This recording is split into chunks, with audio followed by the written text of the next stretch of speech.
Kindambi maana yake ni cha kwangu mimi mwenyewe, maana kwamba ni kitu special ambacho kimeandaliwa kwa ajili yangu. Kwa hata hivyo unavyoviona Mwenyezi Mungu kaamua kunifungua namna moja ama nyingine, nimshukuru. Kwenye digital platform napatikana kwa jina la Superboy Kindambi. YouTube napatikana kwa jina la Superboy Kindambi, TikTok napatikana kwa jina la Superboy Kindambi, Instagram pia napatikana kwa jina la Superboy Kindambi, na Facebook kadhalika napatikana kwa jina la Superboy Kindambi. Audiomack, Boomplay, Spotify na digital nyingine platform napatikana kwa jina la Superboy Kindambi. Mheshimiwa Mohamed Omar Mchengerwa, mimi najua ni mbunge wa jimbo letu hili la Rufiji, lakini pia ni waziri wa TAMISEMI, tawala za mikoa na serikali za mitaa. Amefanya vizuri kwenye vipindi vyake vyote ambavyo vinavyomkabidhi, anatumikia vizuri na amefanya mengi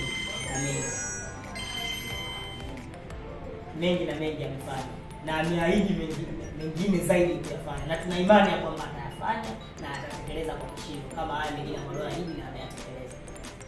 Kwa kifupi, si Rufiji tulikuwa nyuma sana, na imani wazazi wetu wanatambua hili, na sisi wenyewe, mimi mwenyewe kama kijana, kuna vitu ambavyo mimi nakuwa sikuviona ila kwa sasa hivi naviona, hususan hapa Ikulu na maeneo mengine.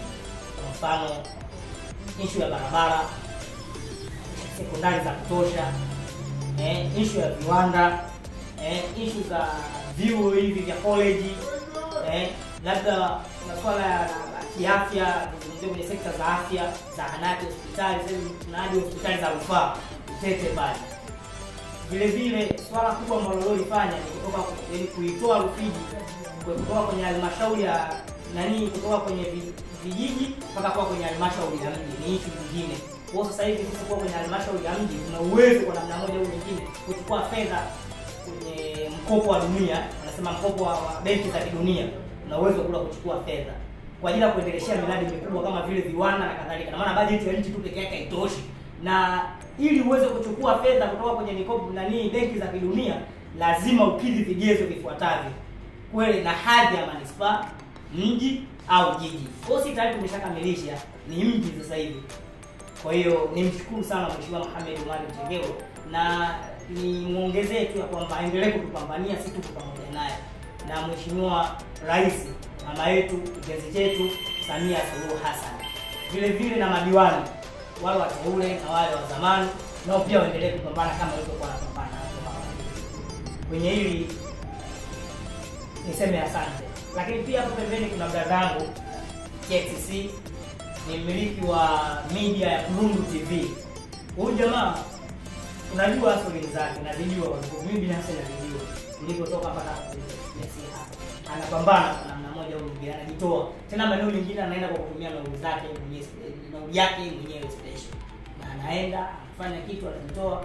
Kwa hiyo hata leo hii nikiona maendeleo labda nimepata kupitia Mheshimiwa Mohamed Omar Mchengerwa, nasema siwezi kumlikia wivu kwa sababu najua wapi alipotoka, na mimi pia anajua kile ambacho anachokipambania na kama na kile ambacho. Maoni yangu mimi nilikuwa nawaomba na content creator wengine ambao wanapambania media zao waendelee kujitoa, wasikate tamaa, wapige focus kwenye jambo fulani, na kila mtu anachofocus wasiluzi attitude yao kwamba labda hii itatokea hivi, labda hii itatokea hivi. Hapana, zote mapambano ni vitu viwili, lazima kupigana ila kujituma ndio jambo la msingi ya kitu kama hiyo. Kwa hiyo nimuombe sana dada kumbia ndio kushika mkono na media zingine ziweze kufanya. Kwenye swala zima la mavazi, labda kwa mavazi, mimi namshukuru brother Dimaije kwa namna moja au nyingine, anatubless sisi kama vijana hapa Rufiji. Dimaije duka ambalo liko pale, kama unatoka Dar es Salaam unaelekea Kiba Road, labda unaelekea Lindi, iko mkono wa kulia. Kwa hiyo ukifika terminal pale, ukiangalia mkono wa kulia utakuta bango kubwa pale na Dimaije anatusupport kwa namna moja au nyingine. Kwa hiyo endelee kumpongeza kwa hili, endelee kufanya vizuri, endelee kushika mkono ili na sisi tuendelee kupiga. Asante.